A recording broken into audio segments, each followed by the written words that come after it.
ज्ञानेश्वर महाराज की जय। जगद्गुरु संत तुकाराम महाराज की जय।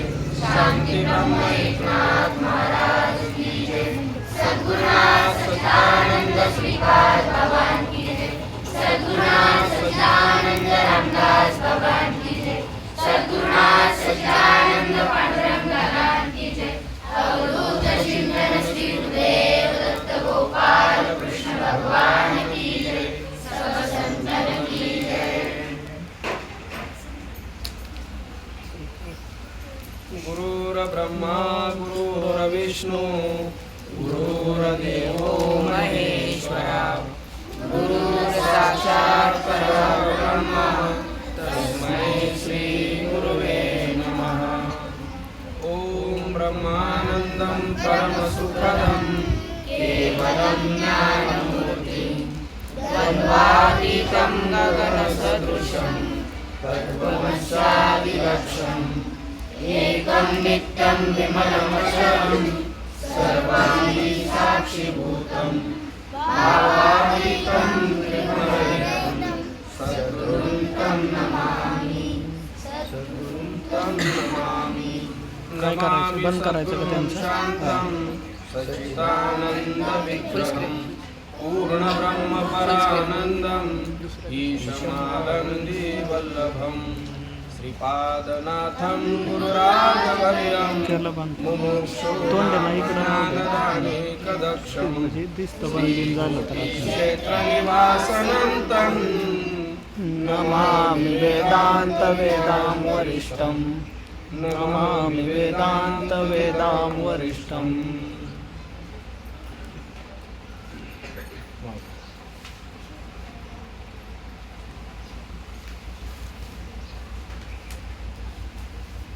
माझे सद्गुरुनाथ सच्चिदानंद श्रीपाद बाबांच्या चरणी नतमस्तक होऊन त्यांच्या चरणांचा आश्रय करून सद्गुरू सच्चिदानंद श्रीपाद बाबा, सद्गुरू सच्चिदानंद रामदास बाबा, सद्गुरू सच्चिदानंद पांडुरंग दादा, परमादरणीय गुरुवर्य सतीव बाबा, खडतरे बाबा, सचिन बाबा आदी आदी सर्व महाराज मंडळी, सर्व संतजन सर्वांच्या चरणी नतमस्तक होऊन आपला जो उपक्रम आहे श्रीमद आद्य शंकराचार्य विरचित किंवा कृत आत्मषटक आणि त्याच्या अंतर्गत सच्चिदानंद रूपः शिवोहम शिवोहम हा आपला प्रतिपाद्य विषय होता संपूर्ण 7 दिवस चिंतनाचा की मी सच्चिदानंद रूपः शिवोहम शिवोहम कसा आहे आणि मी मनबुद्धी अहंकार चित्तानि नाहं न श्रोत्रे जिह्वे न च घ्राणनेत्रे न च व्योम भूमिर्न तेजो न वायु चिदानंद रूपः शिवोऽहं शिवोऽहं। न च प्राणं संज्ञा न वै पंचवायु न वा सप्तधातु न वा पंचकोश न वा पाणिपादौ न चोपस्थपायु चिदानंद रूपः शिवोऽहं शिवोऽहं। न मे द्वेषरागो न मे लोभमोहि मदो नैव मात्सर्यभावो न धर्मो न चार्थो न कामो न मोक्षो चिदानंद रूपः शिवोऽहं शिवोऽहं। न पुण्यं न पापं न सौख्यं न दुःखं न मन्त्रो न तीर्थं न वेदा न यज्ञः अहं भोजनं नैव भोज्यं न भोक्ता चिदानंद रूपः शिवोऽहं शिवोऽहं। न मे मृत्युशङ्का न मे जातिभेद पिता नैव मे नैव माता न जन्म न बन्धुर्न मित्रः न गुरुनैव शिष्यः चिदानंद रूपः शिवोऽहं शिवोऽहं। अहं निर्विकल्पो निराकार रूपो विभुर्व्याप्य सर्वत्र सर्वेन्द्रियाणां सदा मे समत्वं न मुक्तिर् न बन्धः चिदानंद रूपः शिवोऽहं शिवोऽहं। मी मन कसं नाही, मी बुद्धी कसं नाही, चित्त मी नाही, चित्त माझं नाही, चित्ताला पाहणारा मी त्याच्यापासून वेगळा साक्षीदृष्ट आहे. मी अहंकार नाही, अहंकार माझा नाही. मी अहंकाराला पाहणारा त्याच्याहून वेगळा त्याचा साक्षीदृष्ट आहे. त्याच्या कार्याला सुद्धा मी जाणणारा, त्याच्या कारणाला सुद्धा जाणणारा आणि त्याला सुद्धा जाणणारा, त्याच्याहून वेगळा असलेला, त्याच्याशी माझा काहीही संबंध नसलेला असा मी साक्षीदृष्ट आहे. पृथ्वी, आप, तेज, वायू, गगन याचा सुद्धा मी, याचं सुद्धा कारण नाही, यांचं कार्य सुद्धा नाही आणि हे सुद्धा नाही. यांच्या कार्याला, यांच्या कारणाला आणि यांना सुद्धा पाहणारा मी साक्षीदृष्ट आहे. सतत सतत याच्यावर लक्ष ठेवायचं. पहा, आपल्या समोर आहे पृथ्वी, आपल्या समोर आहे पाणी, आपल्या समोर आहे तेज, आपल्या समोर आहे वायू, आपल्या समोर आहे. आपल्या समोर म्हणण्यापेक्षा आपल्या आतमध्ये आहे, आपल्या देहाच्या आतमध्ये आहे, देहात आहेत, देहाच्या बाहेर आहेत. पाचही तत्व या सर्वांना मी पाहणारा, या सर्वांना जाणणारा, या सर्वांना कळवून घेणारा मी साक्षीदृष्ट आहे. याचा अनुभव कोणत्याही सायासाविना मनुष्य देहातल्या बुद्धी तत्वाच्या जोरावर, बुद्धीच्या सामर्थ्यावर हे सहज करू शकतो. माळ, नाम, प्रबोध हा नंतरचा भाग आहे, पण याचा अनुभव कुणीही सामान्य जो मनुष्य देहामध्ये आलेला आहे तो याचा अनुभव करू शकतो. मी मनापासून वेगळा आहे, मी बुद्धीपासून वेगळा आहे, मी चित्तापासून वेगळा आहे, मी पंचमहाभूतापासून वेगळा आहे, मी कानापासून वेगळा आहे, मी डोळ्यापासून वेगळा आहे, मी जिभेपासून वेगळा आहे, मी त्वचेपासून वेगळा आहे, मी नाकापासून वेगळा आहे. याचा अनुभव करू शकतो परमार्थात प्रवेश घेण्याच्या अगोदर सुद्धा. मात्र चिदानंद रूप हा शिवोहम शिवोहम हे कळण्यासाठी मात्र परमार्थामध्ये श्री गुरूंच्या चरणाशी लागून नामाच्या विनियोगाच्या अंतर्गत जो आपल्याला अनुभव प्राप्त होतो अवस्थेच्या माध्यमातून किंवा अवस्थातीत किंवा अवस्था व्यापक झाल्यानंतर, हो, तो जो अनुभव आहे चिदानंद रूप हा शिवोहम शिवोहम, तो मात्र श्री गुरूंच्या सामर्थ्याशिवाय, श्री गुरूंच्या कृपेशिवाय, नामाशिवाय, रीतीशिवाय आपल्याला प्राप्त होत नाही. ती वस्तुस्थिती आहे.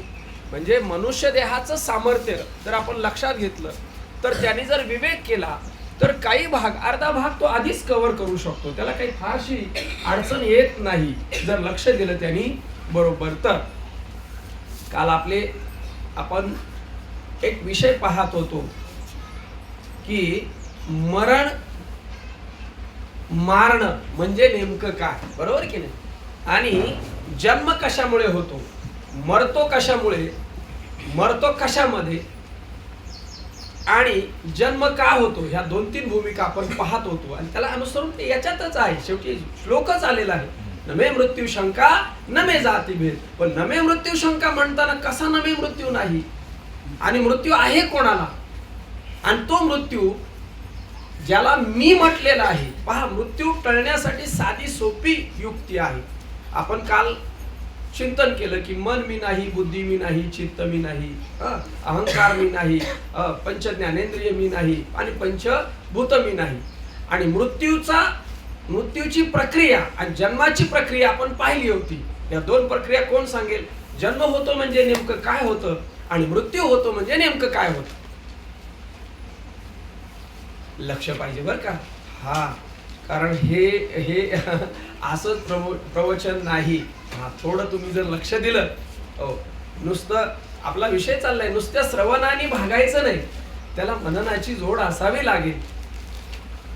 चित्त ग्रंथीचा संयोग म्हणजे जन्म, त्याचा योग म्हणजे, त्याला अजून चांगल्या भाषेमध्ये आपण चिज्जड ग्रंथीचा संयोग नाही तर सूक्ष्म आणि स्थूल, हा, स्थूल आणि सूक्ष्म, स्थूल सूक्ष्माचा संयोग, हो, म्हणजे जन्म, आणि स्थूल सूक्ष्माचा वियोग म्हणजे मृत्यू.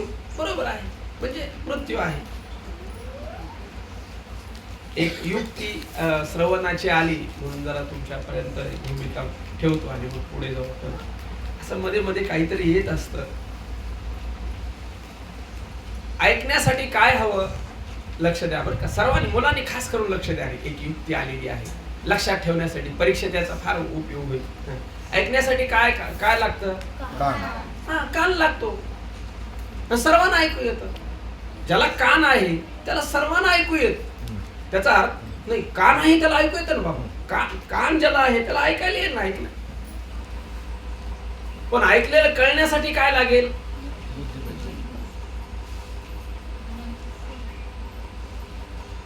आता हे ऐकलं ते कळण्यासाठी काय लागेल? बुद्धी. हा बुद्धी. ज्याला बुद्धी आहे त्याला कळेल ना. आता पहा इथे एखादं जनावर आपलं असलं दारात, गाय असेल किंवा, आता त्याला सुद्धा ऐकायला जाईल ना त्याला, नाही कसं जाणार? किंवा एकदम लहान बालक आहे त्यालाही ऐकायला जाईल, पण कळणार नाही तेवढी बुद्धी त्याची नाही. कमी बुद्धी आहे तेवढी बुद्धी नाही. कळण्यासाठी काय पाहिजे? बुद्धी पाहिजे. हो. तिसरा मुद्दा काय? कळालेलं पटायला पाहिजे. पटण्यासाठी काय लागेल?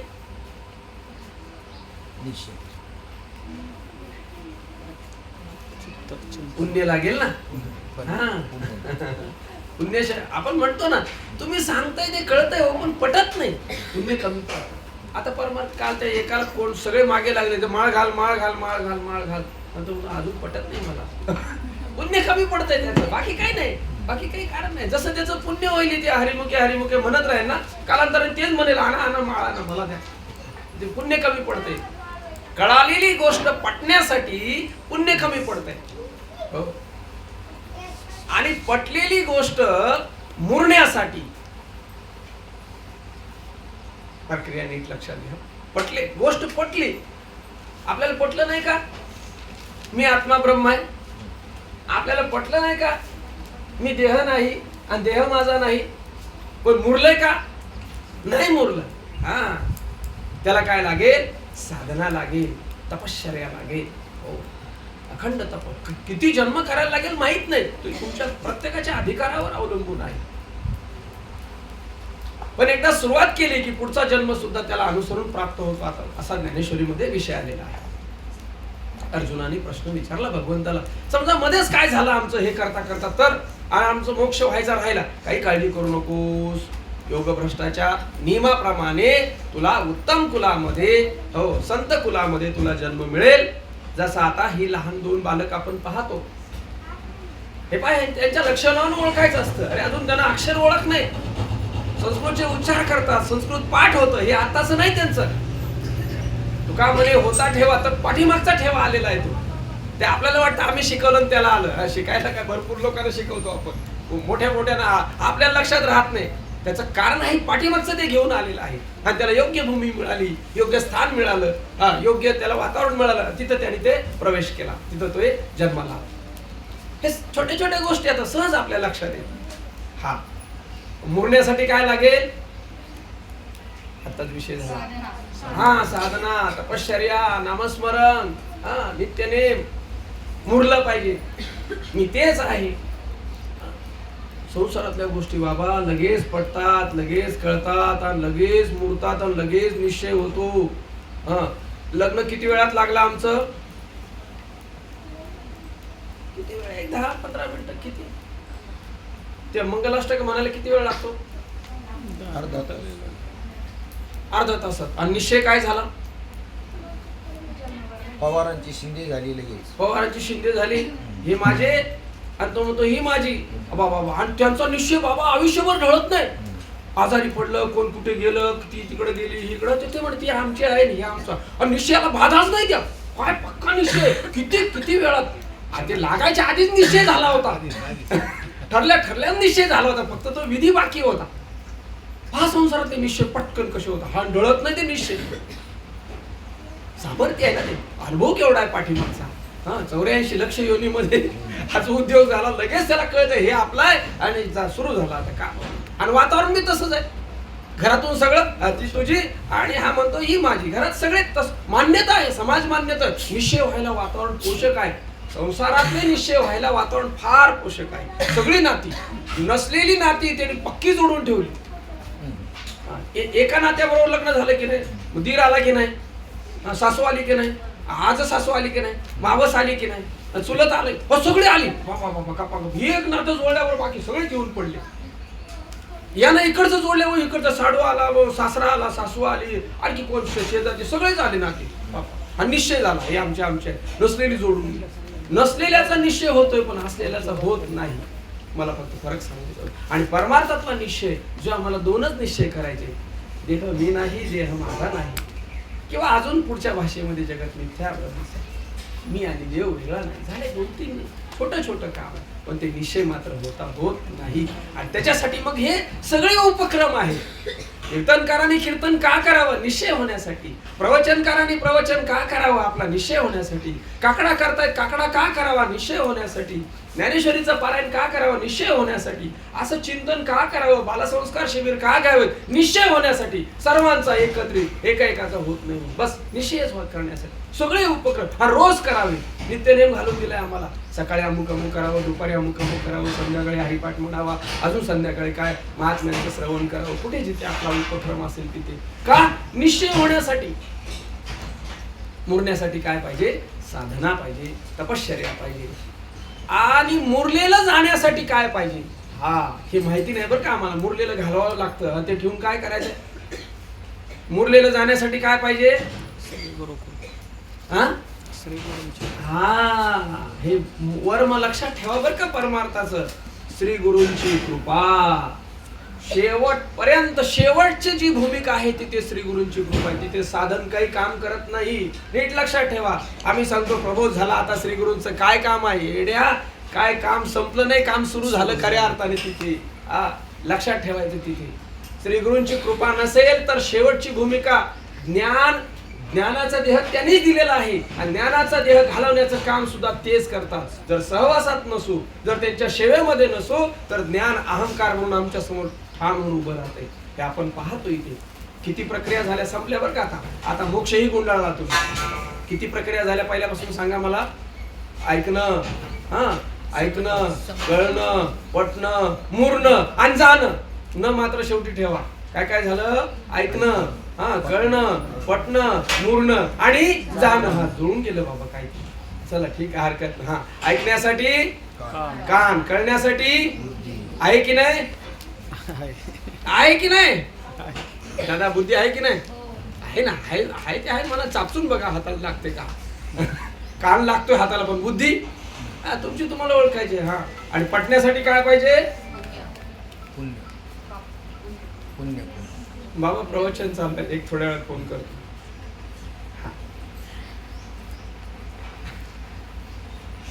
पटण्यासाठी पुण्य आहे का नाही?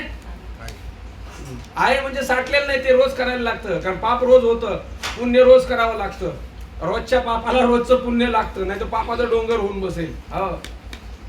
इकडे पाप होतं आणि इकडे पुण्य. त्याचा हरी उच्चाराने अनंत पाप राशी जातील अशी क्षण मात्र, किंवा रामकृष्ण उच्चार अनंत राशी तप, आणि पापाचे कळप पळती पुढे. ते पळत असतात पुढे. इकडून पुण्य बंद झाले, त्याचा डोंगर होतो. काहीच कळत नाही, काही सगळंच विसरलं, सगळं गेलं. पुण्य रोज करायला पाहिजे. म्हणून हरिमुखे म्हणा, हरिमुखे म्हणा म्हणायचं नाही. नामस्मरणाचा विनियोग आहे तो पाठांतराचा विषय नाही, तो कृतीत आणण्याचा विषय आहे. अखंडतेकडे जाण्याचा विषय. हरिमुखे म्हणा, हरिमुखे म्हणा, बरोबर मागे पुण्य प्रोडक्टिव्हिटी त्याची चालू होत राहील. तुम्ही इकडे नामस्मरण सुरू केलं, नामोच्चार सुरू केला, इकडे पुण्य बाय प्रोडक्ट आहे, ते सहज आहे. त्याला काही विशेष वेगळं करायची आवश्यकता नाही. पुण्य करत राहायचं आहे. असलेलं पुण्य पुरत नाही, कारण पाप इकडे होतच राहतं. मानसिक काही वाचिक ते चालूच असतं. इकडे माहित नाही आपल्या मनामध्ये काय काय उठत राहतं ते. बरोबर.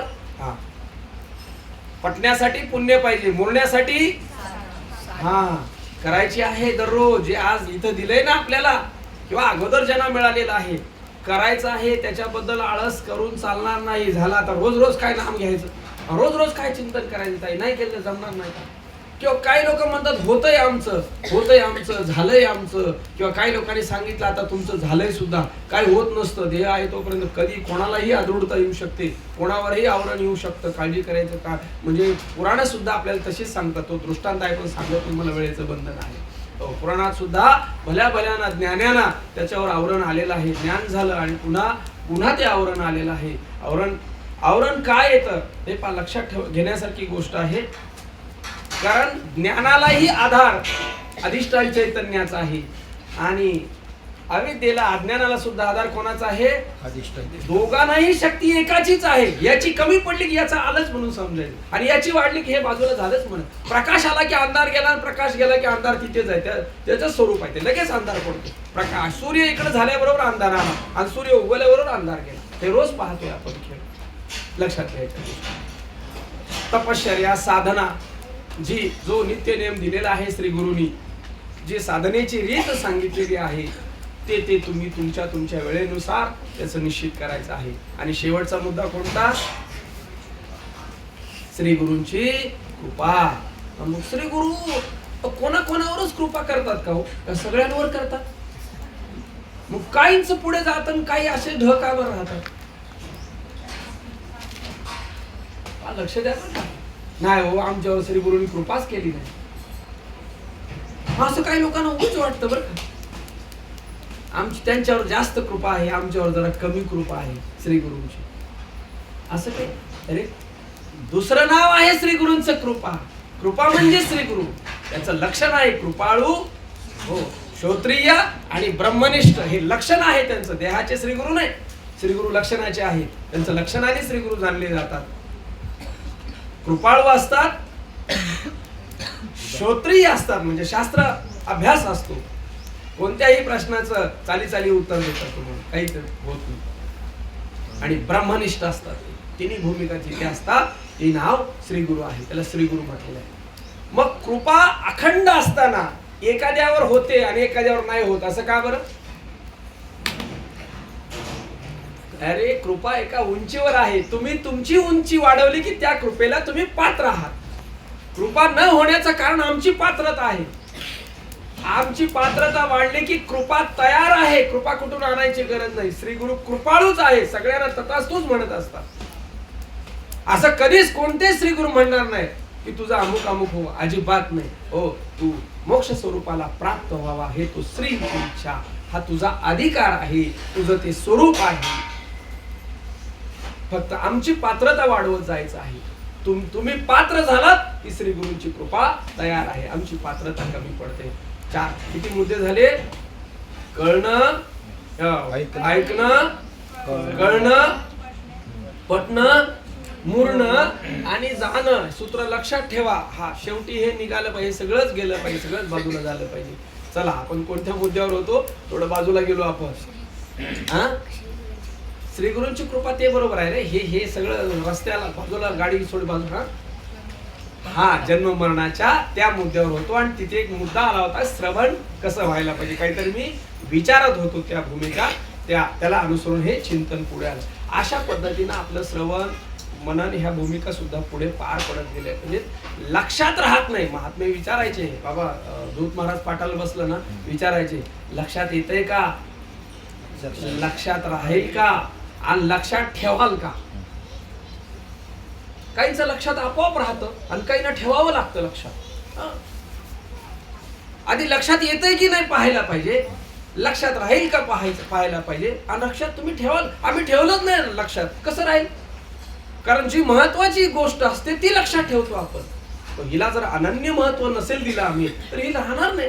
बाकीच्या गोष्टी लक्षात राहतील आमच्या, असा विषय होत राहील. म्हणून लक्षात ठेवणं हे आपलं काम आहे. अट्टहासाने सायासाने ते लक्षात ठेवलं पाहिजे. आपला विषय चालला होता की जन्म आणि मृत्यू म्हणजे प्रक्रिया काय होते. पहा, जन्माला कारण काय, काल 3 मुद्दे आपण चिंतन केलं होतं. पाप पुण्य कर्म, वासना, हा बरोबर, हा कर्म, हा हा, पाप पुण्य, हा कर्म, वा वा, हा झालं. आमचं काही चुकलं तर तुम्ही सांगा. आम्ही तुम्हाला प्रश्न नाही विचारू शकत. प्रभू तुम्ही शिरसावत दे. महात्म्याला कशा आपण प्रश्न विचारू? आमचं काही चुकलं तर करेक्शन करा, एवढं आहे की नाही? बरोबर की नाही? आता सांगा परत एकदा 3. हा, वासनेमुळे जन्म होतो की नाही, आणि वासना होतच राहणार. कालही आता विषय झाला. मग ज्याची वासना होते ते खरं आहे की खोटं आहे? ज्याची वासना होते, ज्याच्यात वासना होते, ज्याच्याद्वारे मला कळते, ते खरं आहे की खोटं आहे? बस. मग खोटा हे कळाल्यानंतर वासना होईल का हो? आम्हाला खोट्या पैशाची वासना आहे का खऱ्या पैशाची वासना आहे? खोट्या बायकोची वासना आहे, चित्रातल्या बायकोची वासना आहे का खऱ्या बायकोची वासना आहे? आता आता होते ते व्यवहारात. खरं सांग, खऱ्याची वासना असते ना, खऱ्याची वासना असते. पण खोटं कळाल्यानंतर त्याची वासना, खोट्याची वासना होत नाही. मग आता जे आपण पाहतो त्याच्यातलं काय खरं आहे? मन खरं आहे का बुद्धी खरं आहे? काहीच खरं नाही. मग जेव्हा खोट्याचा निश्चय होईल तेव्हा वासना उठणारच नाही, वासनाच होणार नाही. मिथ्यत्वाचा निश्चय झाला की वासना होणार नाही, वासनेचं बीज जळून जाणार. संत चरण रज लागल्या बरोबर वासना शिल्लक. समूळ वासना गेली. ब्रह्मरस गोडी तयासी फावली, वासना निमाली समूळ ज्याची. समूळ वासना निमाली. किंवा उपाधी वेगळे तुम्ही निर्विकार, काहीच संसार तुम्हा नाही ऐसे मज करून ठेवा नारायणा, समूळ वासना नुरवावी. ती प्रार्थना आहे तिकडं, मागणं आहे तिकडं. माझी वासना नुरवावी. संसाराय समजता, संसाराया समजता जाणी जे जय आणि तै वैराग्य वा, दौडिता वा. पाठी. मिथ्यत्वाची ओवी दिली. तैसे काल बाबांनी फार तैसी केलं. संसाराया तैसे संसाराया समजता जाणी जे अनित्यता, तै वैराग्य तै वैराग्य दवडिता पाठी लागे. जाणी जे अनित्य आहे का तुम्ही जाणल्यानंतर अनित्य होणार आहे? अनित्यच आहे. अनित्य संसार आधीचाच खोटा आहे का तुम्ही जाणल्यानंतर खोटा होणार आहे? आधीचाच खोटाच आहे पण खरा वाटला. खऱ्याने खरं मानलंय म्हणून खऱ्याने आपलं खरं पण त्याला दिलंय आणि म्हणून ते खरं वाटतंय. ते कुठे खरं आहे? तेव्हा आम्ही त्याला सत्य म्हटलं म्हणून सत्याचा भ्रम आहे. आणि सत्याचा भ्रम गेला की मिथ्यत्व त्याचं मूळच आहे, त्याचं स्वरूपच मिथ्या आहे, मिथ्या स्वरूप आहे. इथं उन्मळाव्या दोषे सायासची कायसे, काय बाळा बा गुलदेशे दौडावा हे, गंधर्व दुर्ग काय पाडावे, शशविषण काय मोडावे, ओवावे मग तोडावे खपुष्पकी, तैसा संसार या वीरा रुख नाही साचो का. मग उन्मळून दरारा काय होईल? काय पाडायचं त्याला? बागुल बुवाला कसं माराल? कोणत्या काठीने माराल बागुल बुवा? नाहीच आहे. नाहीच आहे ना. मग मारायचा कसा? नाही म्हणत. नाही असं लक्षात घ्यायचं. नाही नाही असं लक्षात घेतलं की मेलंच आहे ते, पहिलेच मेलेलं आहे, नसलेलंच आहे बागुल बुवा. हे आकाशात ढग होतात तयार आणि काहीतरी दिसतं आपल्याला, काही घर तयार झालं, काही घोडा तयार झाला, हत्ती तयार झाला दिसतो, त्याला कसं पाडायचा? गंधर्व दुर्ग काय पाडावे, कसं पाडायचं त्याला? आज बघेपर्यंत गेलं ते, नसलेलं आहे ते. सशाची शिंग कशी मोडावी? नाही नाही. आकाशाची फुलं कशी तोडावी? तोडायला जावं का नाही असं लक्षात घ्यावं? नाही असं लक्षात घ्यावं. नाहीये काय तोडायचं? कोण जातं का आकाशाची फुलं तोडायला? कोण जातं का सशाची शिंग मोडायला? कोण जातं का ते ढगाचे गड तयार झालेले पाडायला? कोण जाते? कोण त्या बागुल बुवाला कोण मारायला काठी घेऊन पळाली का एखादी आई? आईनंच तयार केलाय बागुल बुवा बरं का. ते जेवत नव्हतं ना, जेवत नव्हतं, आगावपणा करायचं. जर सांगितलं बागुल बुवा आलाय, हा मग काय असं. आता मोठं झाल्यानंतर त्याला लागली लघवीला, म्हटलं आई मला जायचं त्याचं जागी म्हणे. आता मोठा झाला, नाही बागुल बुवा आता काय करा. शहाणी आई लगेच बागुल बुवा काढून टाकते. नाही ती म्हणते आता उद्या संध्याकाळी ना आपण बागुल बुवाला मारून टाकू. हा आई बागुल बुवाला मारून टाक, मग मी उद्यापासून तुला इकडे घेऊन जाणार नाही. आता ते मोठं झालं ना 12-15 वर्षाचं, ते एक व्यावहारिक बरोबर दिसत नाही ना. त्याला हे काय रे तुम्ही घेऊन जाता का मम्मीला? नाही ना, शाबास. हा नाही तर बागुल बुवा बसेल मानगुटीवर. मग आई दुसऱ्या दिवशी कसा मारते? काठी कसा मारते सांगा? आई इथे बसलेली आहे, आईनंच उभा केलेलं पात्र आहे. कसं मारतात ते? तेव्हा वेळ होते आणि त्याला सांगते तू जरा आतमध्ये बस, आणि काठी घेते दारातली आणि त्याला बाहेर मारते. काय मारते त्याला? उगीच आपटत राहते म्हणे मेला आता मेला. म्हणजे मेला का? हा बरं मेला आता, ठीक आहे. असं हे संसार आहे, असा संसार मिथ्या आहे. मिथ्याचं मिथ्यत्व कळालं की त्याला प्रक्रिया क्रिया करायची काही गरज नाही. हा स्वप्नात भांडणं झालेली जागा झाल्यानंतर कशी मिटवावी? जबरदस्त मारामारी झाली, जागा झाली तर मिटवावी कशी? आता कुठल्या चावडीत न्यावी, कुठल्या पोलीस स्टेशनला जावं कंप्लेंट करायला बाबा? हा स्वप्नातली गरिबी कशी घालवावी, स्वप्नातला रोग कसा घालवावा, कसं घालवावं. जागा झालं का गेलं? गेलं काय नव्हतंच तिथे. नव्हतंच.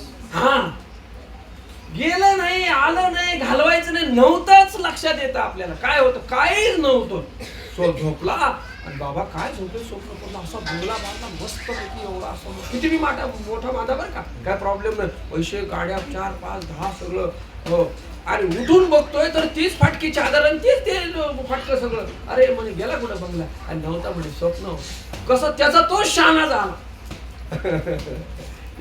चेईल्या स्वप्न नाशे आपणची एक असे, दुजे नवीन भोगीचे, दुजे नवीन जैसे भोगीचे का, दुसऱ्याशिवाय भोगतो नाही, आपला आपलाच हसत राहतो. काय माग नाही म्हणे. स्वप्नीची विचित्र सेना, स्वप्नीची विचित्र सेना, मीची झालो होतो ना निद्रावशे. हा अर्जुना, चैली मग चैली या अर्जुना, स्वप्नीची ती विचित्र सेना, मीची झालो होतो ना निद्रावशे. आता सेना ते सेना नव्हे, मीची एक आघवा, ऐशे एकत्व जाणावे विश्व. असं एकत्व जाणावं विश्वात. भगवंताने आपल्याला स्वप्नावस्था देऊन किती किती जवळ आणलेलं आहे. स्वप्नातली गोष्ट खोटी आहे हे ठरवण्यासाठी कोणत्या श्री गुरूंचा अनुग्रह घ्यावा लागेल?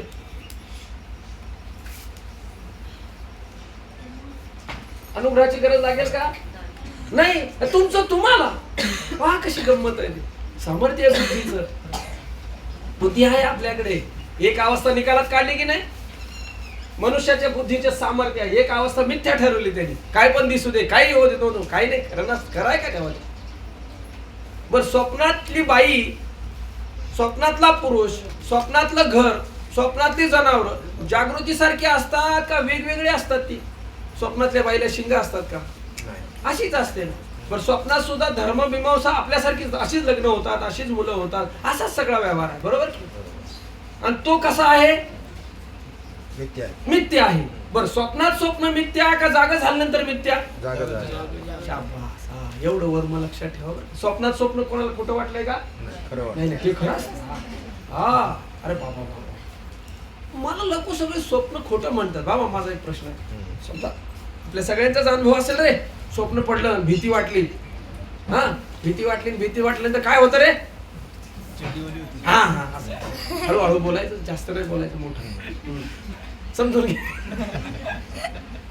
आणि ते ओलं झालेलं कुठे खोटं आहे? ते खरंच ओली आहे, जागी झाल्यानं मी ओली आहे. आता काय करता? स्वप्नातलं ओलं खोटं का खरं? झालंय स्वप्नातून परिणाम खरा घेऊन आला, त्याला काय म्हणायचं? ते कसं स्वप्न झालंय खोटं, आता ते बरोबर आहे, खोटं ओली आहे ती खरी आहे ना. तिचं काय करावं आता? त्याला काय म्हणाल? सांगा की रे, स्वप्न खोटं म्हणताय ना, मग असं उलगडलं पाहिजे सगळं. स्वप्नात खरं वाटलं ते बरोबर आहे, जागे झालं तर स्वप्न खोटं ठरवलं, पण ओल्याचं काय करायचं? ओला पुढे परिणाम आहे. परिणाम नाही, ओलच खरं आलंय व्यवहारात. परिणाम काय दिसतंय समोर ओलं, काय देते रट्टा झालं उठ म्हण, ते घाण करून बस. स्वप्नात केलं काय करावं ते काय? त्याला स्वप्न जागृती म्हणतात. स्वप्न जागृती, स्वप्न स्वप्न आणि स्वप्न सुषुप्ती. जागृती जागृती, जागृती स्वप्न, जागृती सुषुप्ती, सुषुप्ती जागृती, सुषुप्ती स्वप्न आणि सुषुप्ती सुषुप्ती. अशा 9 अवस्थेचे प्रकार होतात. आणि हा जो प्रकार आहे तो स्वप्न जागृतीचा आहे. परिणाम पुढे तसं काल बाबाने सांगितलं, वाघ हा स्वप्नात दिसला आणि स्वप्न गेलं आणि वाघ गेला आणि वाघ नव्हता असं कळलं, पण थरथर कापतंय ना ते. त्याचं काय करत? तिथं परिणाम समोर आहे ना त्याचा. ते स्वप्न जागृती. काय तुकोबर आहे ना, अनुग्रह दिला. एवढी तुकायला अनुग्रह दिला निज पण. बरोबर. तुकोबर आहे ना, अनुग्रह कुठे झालाय? स्वप्नामध्ये. कोणत्या स्वप्नामध्ये? स्वप्न जागृती. हा, स्वप्न जागृती, स्वप्न जागृती. बरोबर. जागृती स्वप्न नाही, स्वप्न जागृती. चला, आपला मुद्दा जो चालला होता, स्वप्नातलं सगळं खोटं आणि कुठल्याही अनुग्रहाशिवाय, ब्रह्मज्ञानाशिवाय खरं झालंय की नाही? आपल्याला खरं ठरवलंय की नाही आपण? आणि स्वप्नात स्वप्न खरं ठरवलं का जागा होऊन खरं ठरवलं? आणि स्वप्नातलं जसं आहे तसंच जागृतीतलं बी आहे, हे बी ठरलं की नाही खरं? बरं. मग आता स्वप्न खोटं ठरवलं, स्वप्नात स्वप्न आम्हाला खरं वाटलं आणि जागा झाल्यानंतर खोटं ठरलं. आणि जागृतीतलं जसं आहे तसंच स्वप्नात आहे, स्वप्नातलं आहे तसंच जागृतीतलं आहे. मग आता जागृती आम्हाला खरी वाटते, स्वप्न आम्हाला खोटं वाटतं. जागृती खरी वाटते की नाही? वाटते, खरं खरे वाटते. कळालंय मिथ्या आहे म्हणून, पण वाटते कशी? खरी वाटते. हो, जागृती जागृती खरी. जागृती मिथ्या केव्हा ठरेल? जागृती स्वप्न झाल्यावर. जागृती स्वप्न झाल्यावर. जागृती स्वप्न झाल्यावर. स्वप्न केव्हा खोटं ठरवलं? जागा झाल्यावर. हा, जाग झाल्यानंतर. जागृती केव्हा मिथ्या ठरेल? स्वरूपाच्या जागृती. जागा झाल्यानंतर. हा, मग आता जागा आहे का झोपलाय? आता आता आता आता जागा आहे का झोपलाय?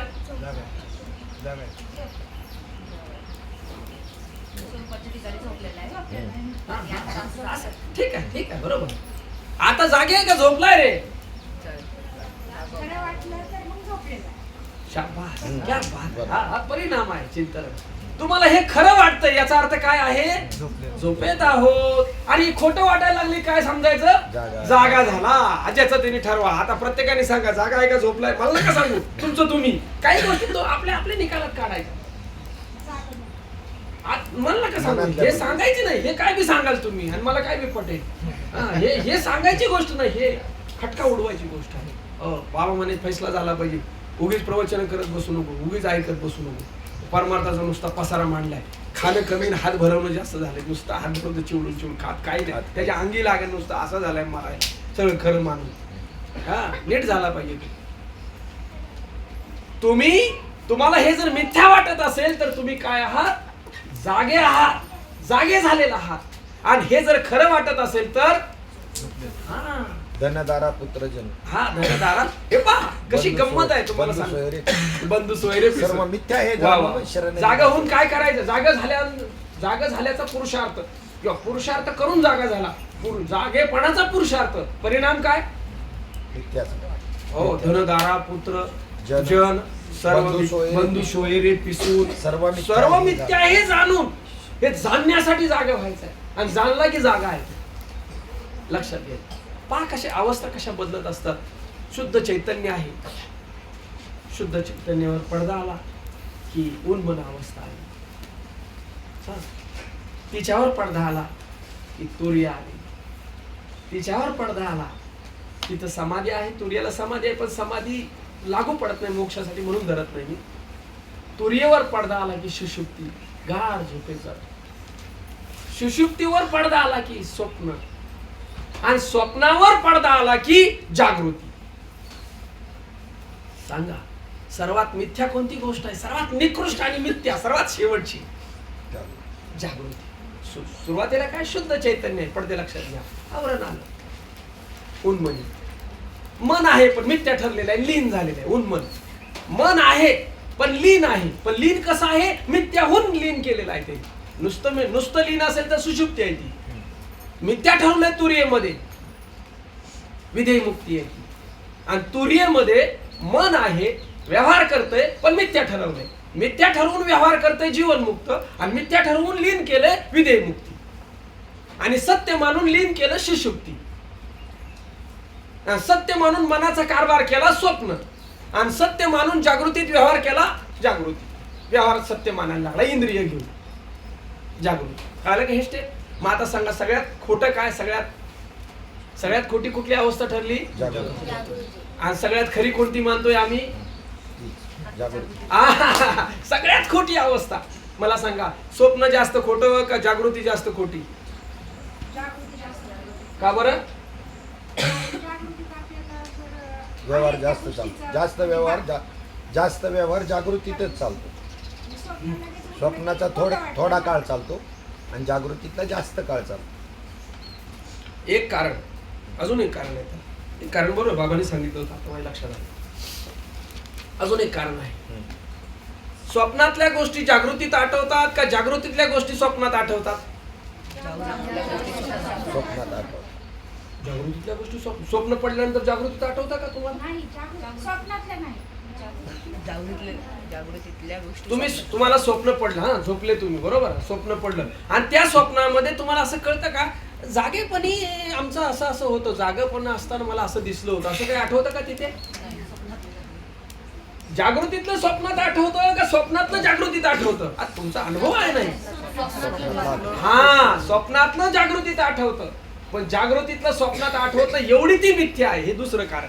पहिलं कालाचं, कालमर्यादेचं, आणि हे स्मृतीचं आहे. आठवत नाही अजिबात आपल्याला. स्वप्न सांगतो जागृतीत येऊन आम्ही, असं असं पडलं होतं, मी अमक्या अमक्या गावाला गेलो आणि तिथे असं असं झालं, पण बाबाला स्वप्न पडलं होतं. ते सांगा. शास्त्री आले होते. शास्त्री आले होते. कुलकर्णी शास्त्री. शास्त्री आले होते. तो संस्कार गेल्या वर्षी झाला होता पंढरपूर. आणि तो संस्कार धरून ठेवला आणि त्याला ऊब मिळाली, आषाढी जवळ आली की ते बरोबर संस्कार जागे झाले. या हितनाम नाडीमध्ये संस्कार साठवले जातात आणि झोप लागली की त्या संस्काराला विषयाचा आधार मिळाला की मग सगळा व्यवहार असा पसारा मांडला जातो. बरोबर. जागृती मिथ्या आहे.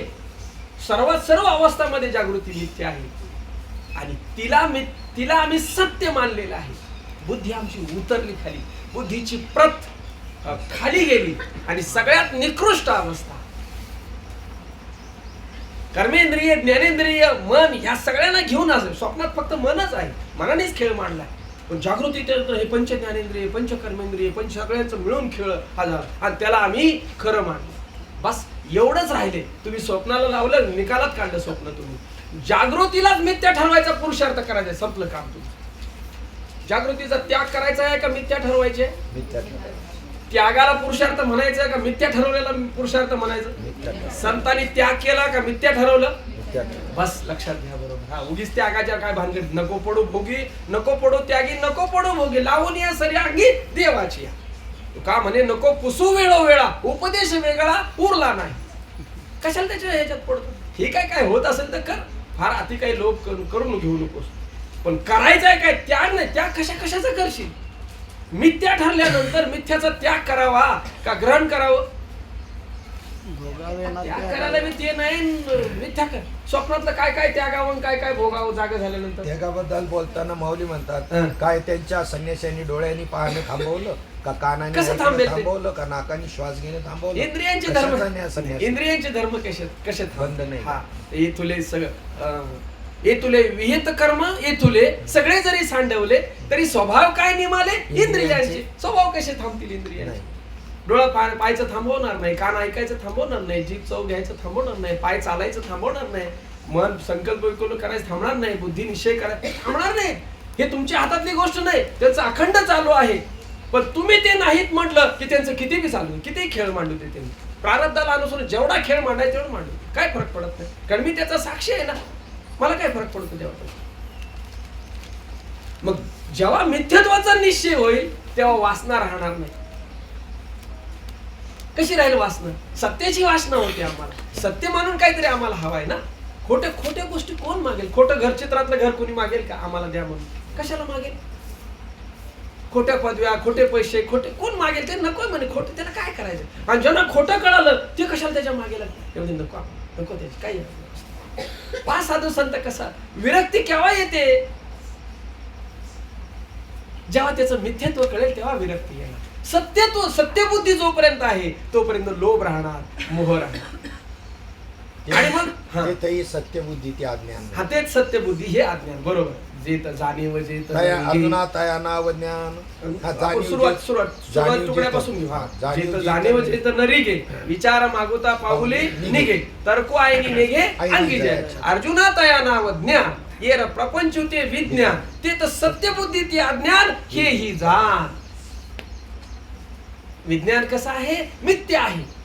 पण तिथं जी सत्यबुद्धी आहे हे आहे आमचं अज्ञान, अज्ञानाचं स्वरूप.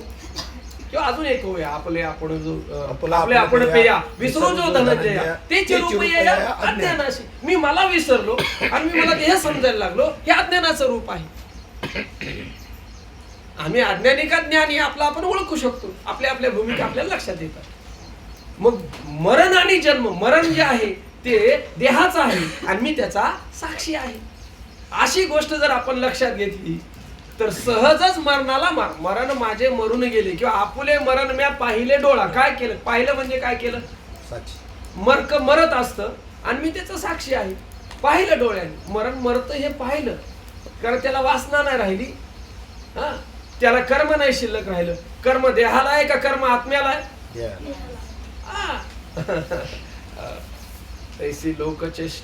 तैसे लोकचेष्टा समजता निमित्त मात्र का सविता. हा तैसा जगत प्रभू पांडू सुता हे तुम्ही जाणे. हा किंवा तैसा कर्म आणि करता न होनी दावी आत्मा. आत्मा कर्म करता नाही, कर्मही नाही, करताही नाही आत्मा. आणि मी आत्मा ब्रह्म आहे, मी स्वयंप्रकाश सच्चिदानंद साक्षी आहे. केव्हाही कोणत्याही वेळेस आपण आपलं स्वरूप पाहू शकतो, त्याच्यापासून वेगळं होऊ शकतो. म्हणजे वासना जाळण्याची जी युक्ती आहे मिथ्यत्वाच्या निश्चयामध्ये लपलेली आहे. असे तुम्ही किती वासनांचा त्याग कराल, किती वासनांचा त्याग कराल. जेवावं तर लागेल तुम्हाला. कपडे अमुक तमुक तर ते करावं लागेल, बेसिक गोष्टी तर कराव्या लागतील. अन्न वस्त्र निवारा. किती वासनांचा त्याग कराल. काही शिल्लक राहतीलच ना शेवटी, काही भाव राहिलच ना शिल्लक. आणि मिथ्या असेल तर जोपर्यंत आहे तोपर्यंत येईल, कमी येईल नाही तर जास्त येईल. प्रारब्धची जोडे धन, प्रारब्धची वाडे मान, सोस करीशी वाया भज मना पंढरी राय. हे प्रारब्धावर जर टाकलं, संचित क्रियामान या प्रारब्धावर हे देहाचं जर गाठोडं टाकलं, आणि ते देहाचंच प्रारब्ध आहे, आत्म्याला प्रारब्ध नाही, आत्म्याला संचित नाही, आत्म्याला क्रियामान नाही, ती रहाटी सगळी त्यांची आहे. घोटाळा कुठे झालाय, त्याला मी म्हटलं आणि त्याला माझं म्हटलं, बस. फार छोट वर्म आहे. ऐशे वर्म मज दावी नारायणा अंतरीच्या खुना प्रगटोनी.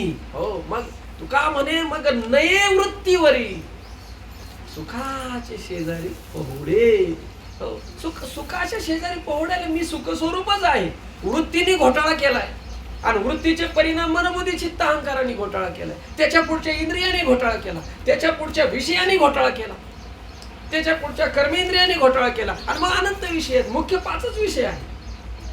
शब्द स्पर्श रूप रसगंध सुरू झाले, आणि ते 5 इंद्रियांचे 5 विषय आहेत. आणि त्याचं उद्योग करणारे खाली मन बुद्धी चित्त अहंकार आहे. आणि त्या सगळ्यांना साह्यभूत असणारी वृत्ती आहे. आणि त्या वृत्तीत असलेला चिदाभास, ज्याला आपण जीव म्हणतो, तो जीव नसलेला, हे नसलेले आणि मी असलेला,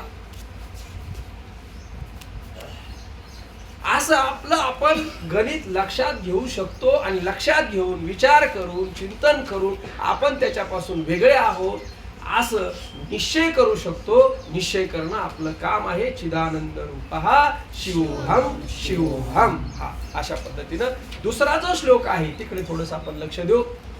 नच प्राणम संज्ञा नवा पंचवायू, नवा सप्त धातू, नवा पंचकोश, न वाक्पाणी पादो न चोपायो. इकडे अंतकरण चतुष्टयाचा निकाल लावला, पंचमहाभूतांचा निकाल लावला आणि पंच ज्ञानेंद्रियांचा निकाल लावला. दुसऱ्या श्लोकामध्ये पंच प्राणवायूचा निकाल लावला, पंचकोशाचा निकाल लावला आणि पंच कर्मेंद्रियांचा निकाल लावला आणि सप्त धातूंचा निकाल लावला. किती गोष्टी थोडस विश्लेषण करायचं. हो, नच प्राण संज्ञा. आता प्राण संज्ञा का म्हणायची, देहात जी वायू आला आणि वायू जो हलतोय त्याला प्राण ही संज्ञा आली. हो, तो त्याच्या पुढे पंचवायू आहे. पुढे पंचवायू झाल्यानंतर सप्त धातू आहे, सप्त धातू नंतर पंचकर्मेंद्रिय आहे, पंचकोश आहे आणि पंचकर्मेंद्रिय आहे. मग याचे आपलं नावं तुम्हाला सगळ्यांना माहित आहे. पंचप्राण कोणते कोणते?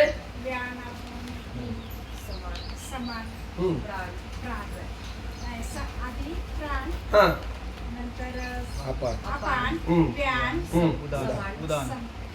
उदान आणि प्राण कुठून आलेत? प्राण कोणापासून तयार झाले? सांग. एकत्रित पंचमहाभूतांच्या रजोगुणाचा परिणाम. कारण क्रियामत आहे, क्रिया म्हटलं की रजोगुण, उत्पत्ती म्हटलं की तमोगुण आणि ज्ञान म्हटलं की सत्वगुण. सत्वगुण ज्ञान प्रधान आहे, रजोगुण क्रिया प्रधान आहे आणि तमोगुण उत्पत्ती प्रधान आहे. तमोगुणाशिवाय उत्पत्ती होत नाही कोणत्याच याची, त्याला क्षोभ व्हावा लागतो प्रकृती, तर तेव्हा ते त्याची उत्पत्तीला सुरुवात होते. तमोगुणामध्ये उत्पत्ती आहे, रजोगुणामध्ये क्रिया आहेत आणि सत्वगुणामध्ये ज्ञान आहे. म्हणून आपल्याला नामस्मरण करायला सांगतात, आपल्याला वेगवेगळे आध्यात्मिक उपक्रम करायला सांगतात. काकडा असेल, हरिपाठ असेल, ज्ञानेश्वरी पारायण असेल, ज्ञानेश्वरीचं वाचन असेल, गाथाचं पारायण असेल, गाथे चिंतन असेल, कीर्तन असेल, प्रवचन असेल, अंतःकरण शुद्ध केलं जातं. अंतःकरण शुद्ध होत होते. या उपक्रमाच्या अंतर्गत त्याला हेतूच तो त्याच्यासाठी दिलेला आहे. चला प्राण रजोगुण, मला सत्वगुण सांगायचा होता. सत्वगुणाच्या वृद्धीसाठी सगळे उपक्रम आहेत. आणि सत्वगुण झालं की ज्ञान फलद्रूप होतं अंतःकरणामध्ये, आणि ज्ञान फलद्रूप झालं की अज्ञान अंधकार दूर होत असतो. आणि अज्ञान अंधकार दूर झाला की ज्ञान विश्राम पावत असतं आपल्या स्वरूपामध्ये. आता अज्ञान अवघे हरपी, विज्ञान निशेष करपी, ज्ञान ते स्वरूपे होऊन जाई. ते 7व्या अध्यायातच मगाशी ओव्या उच्चार त्याच्याच खालच्या ओव्या आहेत. अज्ञान गेलं की ज्ञान राहत नाही. मी तुम्हाला सापेक्ष भाव सांगतो म्हणजे कळेल.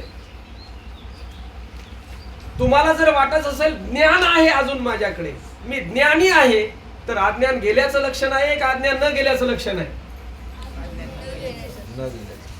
चांगला विचार करायचा. ते सापेक्षतेने आलेलं आहे, ते स्वतंत्र, त्याला आधार नाही. त्याला ज्या ते ज्ञान आहे असं वाटतं त्या ते अज्ञान शिल्लक आहे अजून. लक्षात ठेवायचं. मी झालो आहे म्हणे तो. येत जाणीव जेत काय येत जाणीव करी तोची नेणी, येत जाणीव करी तोची नेणी, आतिले पण मिरवे त्याची उणे. आम्ही झालो आहे म्हणे काहीच नव्हे, संपला विषय. अजून काही वाटत असेल ज्ञानाची उर्मी तर अज्ञान शिल्लक आहे अजून. हो ना तरी जाळून तृण वनी विजे आपण, तैसा भेदून असून ज्ञान न उरे. भेदून असून ज्ञानही नुरे, अज्ञान आहे किंवा भेदून असून जाण ज्ञानही न उरे. बरोबर, ते सुद्धा बरोबर आहे. तशीच ओवी आहे. भेदाचा नाश केला, अज्ञानाचा नाश केला तर ज्ञान कसं काय राहू शकेल? राहणारच नाही. अजून सांगू, ज्ञानाचं खाद्यच अज्ञान आहे. ते गिळून घेतलं, त्याला खाऊन घेतलं की ते राहत नाही, ते संपून जात असत, ते जात नाही. काल आपला विषय आला होता, अग्नी कुठपर्यंत जळतो? इंधन आहे तोपर्यंत. गाडी कुठपर्यंत चालते? पेट्रोल आहे तोपर्यंत. आता जळायलाच काय नाही तर त्याने जळावं कशा? जळत नाही तर ते चालत नाही पुढचं. बसा बसा बसा. सापेक्ष भाव आहे. अज्ञानाच्या सापेक्षतेने ज्ञान आलेलं आहे. आणि अज्ञान गेलं की ते ज्ञानाला घेऊन जात. अज्ञान ज्ञाने नेले, आपण वस्तू देऊन गेले, जाण नेवीन जे उरले ते जाणीचे. किंवा अज्ञान ज्ञाने नेले, ज्ञाने कीर्तिमुखत्व केले. जैसा वनी जाळून या, जैसा काष्ट जाळून या अग्नी. हा बरोबर. जैसा वनी काष्ट जाळून या वनी तो उरत नाही. ते जळायचं संपलं की संपत दोन्ही. किंवा तेने तैसे नेनने गेले, तेने जाणनेही नेले, आणि निष्क्रिय जे उरले चिन्मात्राचे. अमृतानुभवाच्या ओव्या ज्ञानेश्वरीत आलेल्या आहेत, म्हणजे त्या लेवलचे त्या ओव्या. कारण अमृतानुभवाचा मुख्य विषय आहे ज्ञान उडवणं. ज्याचा ज्ञानाचा निश्चय झाला त्याच्यात त्यांनी अमृतानुभवाचं चिंतन करा. आणि ज्याचा अजून अज्ञानाची भूमिका आहे त्यांनी ज्ञानेश्वरी चिंतन करा. अलीकडच्या भूमिका ज्ञान जाण्याकरताच अमृत, अज्ञान घालवण्यासाठीच अमृतानुभव आहे. आणि शेवटी आपण सांगितलं ज्ञान कशाने जातं मुरलेलं, हे तर ग्रंथाची युक्ती. हा शेवटची काय? ज्ञान मुरण्यासाठी तुमची साधना आहे, आणि झालेलं ज्ञान ज्ञानासाठी काय साधना आहे? श्री गुरु कृपा. बस, दुसरा विनियोगच नाही अजिबात. त्याच्या कृपेशिवाय ज्ञान जाऊ शकत नाही. ग्रंथाची साधना एक प्रकार आहे, पण त्याला कृपेची जर जोड नसेल श्री गुरूंच्या तर झालेलं ज्ञान जाणार नाही. आणि ज्ञान राहिलं, ज्ञान जास्त त्रासदायक आहे का अज्ञान जास्त त्रासदायक आहे? रोग जाऊन बाबांचा दृष्टांत, छोटा काटा मोठा काटा. बाबा, रोग जाऊन औषधही नुरे. रोग जाऊन औषधी नुरे. आणि रोग गेल्यानंतर औषध घेत राहिला तर बँड उठल ना मोठा. किती मरणाला ते कारणीभूत आहे. ते तेवढं रिॲक्शन आहे त्याची, अजिबात नाही. हा आता अजून आपल्याला कोणता रोग झालाय? ही औषधं जे घेतोय आपण बाबा, आता किती दिवस झाले? बँड उठले, 2 तारखेपासून औषध डोस चालू आहे. मी ऍडमिट आहोत आम्ही इकडे. आम्ही 7-8 दिवस आहे. हे बाकीचे तर किती दिवस झाले ऍडमिट आहे. आता उद्या सोडा त्याला, सगळ्यांना चेक करू आणि रिपोर्ट द्या, परत येऊन दाखवा म्हणून. फी घेणार नाही, एवढ्याच फी चालेल, पण परत येऊन दाखव. नाही तर मी येतो ते मनाऱ्या डॉक्टरसाठी पिशवी घेऊन तुझ्या घरी. तिथं जरी जातो गोळ्या घेत फिरायचं सगळे ते. आता आहे की नाही मला माहित, बंद झाला आता ते. पण आम्ही लहान असताना ना बाबा ते घरोघरी यायचे, ते वस्तीवर द्यायचे आणि ते टोचायचे. बघ माझ्या अजून इथं ते खून आहे असं दुखायचं, आम्ही पळायचो ना तसं टोचवायचे, सुया टोचून ते काढ लस ती वेगळीच लसचे प्रकार होता. आता ते नाही राहिले. आता ते मुलाच्या ह्याच्यात तोंडात ड्रॉप सोडतात फक्त. इंजेक्शन एखादं असलं तर माहित नाही, आता बरं बदललं सगळं. हा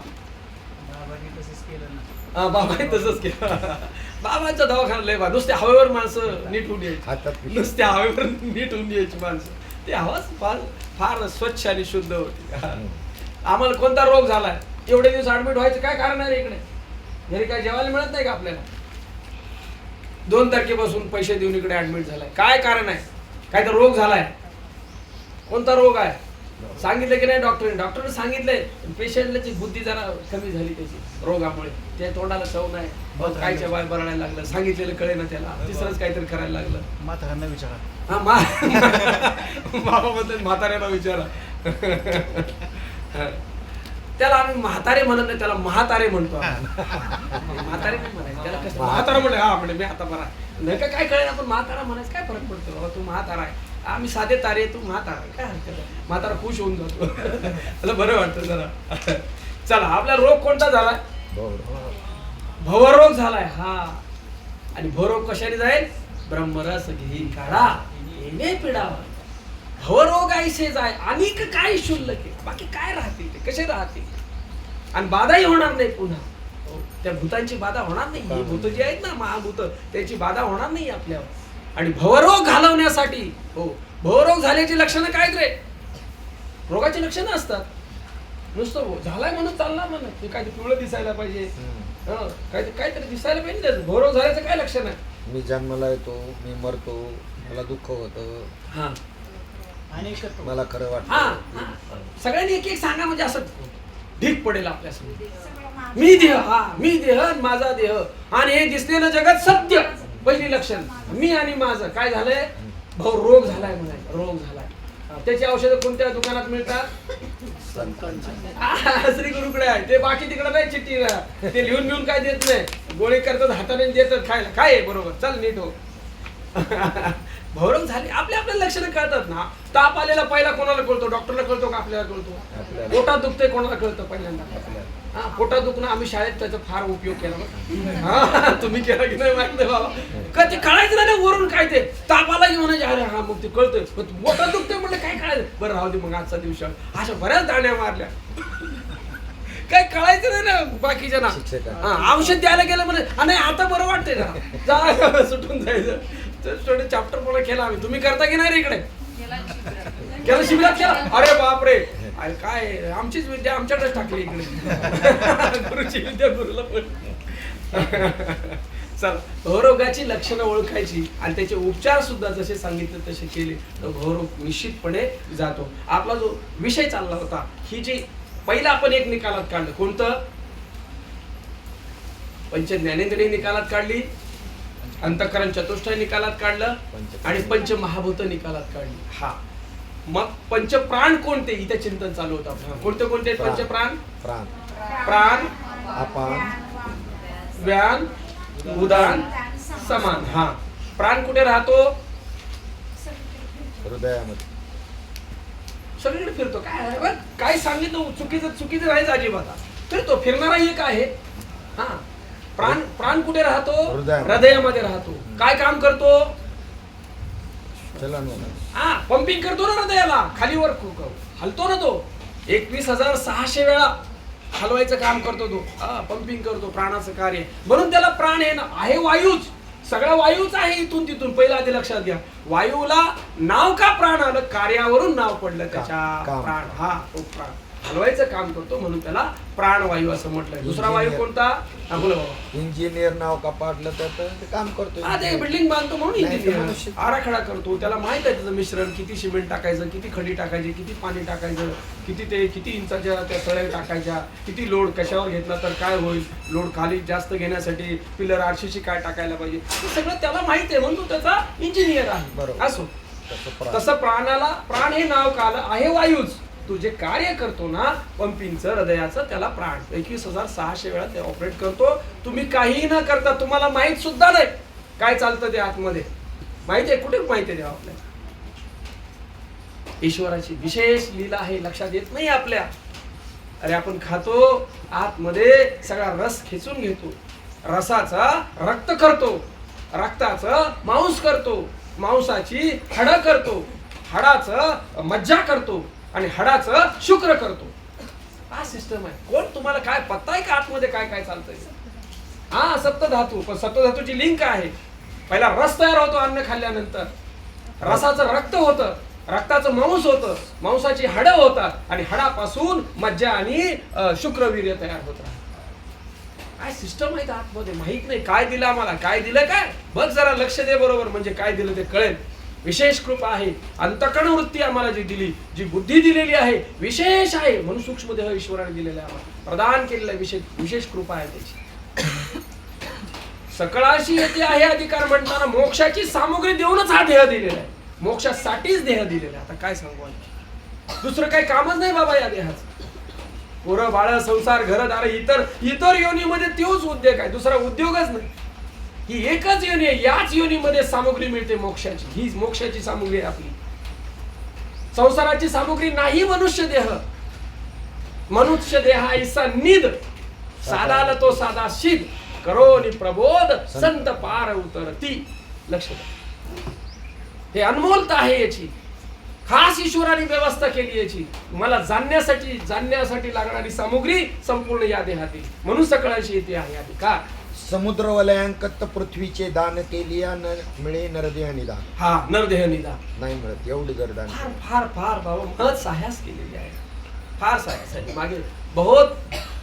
बहुत सुकृते नरदेहला लादला अनंत जन्माचे सुकृत पदरी पदरी.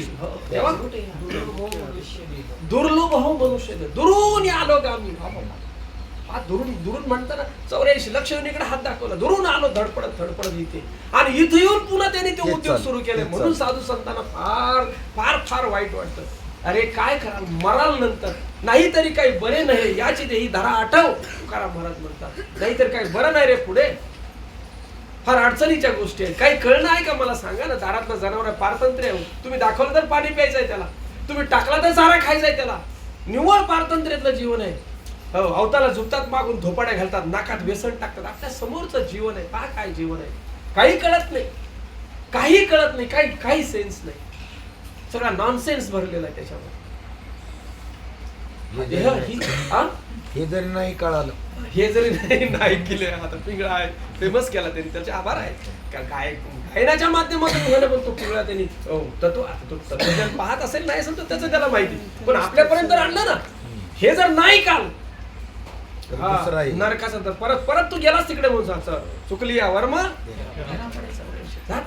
काय करशील. अरे एवढा साधून घे बरोबर, साधाला ते साधाशीच साधून घे पटपट. वेळ कमी आहे, त्वरा करा, लवकर करा. हो काय जडजडोनी वाहिला निघ ही भक्तीची या वाटेला, जी या पावशी अव्यंग निज धाम माझे. पटपट आटप लवकर, वेळ नाही तुला. आज करू, उद्या करू, म्हातारा झाल्यावर करू, तरणा झाल्यावर करू, मेल्यानंतर करू, खावं प्या. डोक्यातलं काढून टाक. पहिलं मोक्ष, पहिलं काय कर तर मोक्षाला प्राप्त हो, आणि नंतर बाकीचे उद्योग कर तुला काय करायचे असतील ते प्रारब्धाच्या आधी.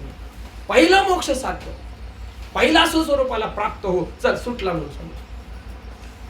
ऐशे जेणे जाणे ते सुटून जायचं. पहिले सुटका कर, पहिले याला मिथ्या ठरव, पहिले याला ब्रह्म तू सत्य आहे त्याचा निश्चय कर, पहिले याचा मिथ्याचा निश्चय कर, आणि पहिले तिसरा निश्चय कर मी आणि तो एक आहे. हे 2-3 निश्चय कर, संपलं तुझ्या आयुष्याचं सार. बाकी जाऊ दे देहाच्या याच्यावर टाकून चल पुढे, काही तुला अडचण येणार. चला पंचप्राण. प्राण काय करतो, विषयाला विषय येतो. आता काय करू, हा पंपिंग करतो म्हणून प्राण. दुसरा कुठला वायू, अपान. बरं अपान घेतला दुसरा, चालेल काय हरकत नाही. अपान कुठे राहतो, हा बरं व्यान काय घ्या. आपण घेतलं तर आपण घ्या, एक 5 घ्यायचे आपल्याला. हा कुठे राहतो, गुदस्थानामध्ये. काय करतो, मल बाहेर काढतो. हा बस लक्षात घ्यायचं बरोबर. कार्य काय काय चालतंय कोणाचं कळालं पाहिजे, कुठे कोण राहतोय. हा गुदामध्ये कोणती देवता आहे, हा यम यम यम. हा यम बाहेर नाही येतो का न्यायला, तिथेच बसलेला आहे तो. काळ करीत बैसला असे लेखा. अरे संपलं काढायला बाहेर चला. तिथेच बसला लेखा करतोय तो. वासुदेव आहे की नाही, काळ करीत बैसला असे लेखा गा. हा डोळे झाकून रात्र करू नको. हा कोण बघते मला, कोण बघायला काय, सगळे देवता तिथं जाईल, सगळ्यांचा हिशोब पटापट देतात. चाल संपला, निघ आता इकडे खाली करायचं. चला आपण ते कार्य करतो. बर व्यान, व्यान काय कार्य करतो, कुठे राहतो व्यान? तुमचाच व्यान तुमच्या शरीरात पाहायचं, मग लक्षात राहतं आपल्या. हा बरोबर आहे, हे सांधे आहेत ना, सांधे. हा सांधे हलवतो. आता बसलो की नाही आपण, व्यानामुळे बसलो. पाय आकडले की नाही, व्यानामुळे आकडले. पाय लांबवले की नाही, व्यान वायूचं कार्य आहे ते. समजा व्यान जर कार्य करत नसला आणि हात असे राहिले असते, पाय असे बाबा काय केलं असं, जेवला कसा असता माणूस आणि चालला कसा असतं, एकमेकांचे नाकाड दाताड फोडायचं काम झालं असतं. कसं किती विचित्र काम झालं असतं. चालतं झालं नसतं, जाडच झालं असतं. जाड असं पोतच्या पोत होऊन बसलं असतं ते. हा कार्य कशी चाललेले आहेत आपल्यामध्ये. चला 3 झाले. हा चौथा समान. समान कुठे राहतो? सर्वांग. बरं उदान आधी, त्याला उदान आधी घ्यायचं. बरं उदान आधी काय तो काय पाहिजे? हरकत नाही, थोडंसं त्याला उदान. उदान कुठे राहतो?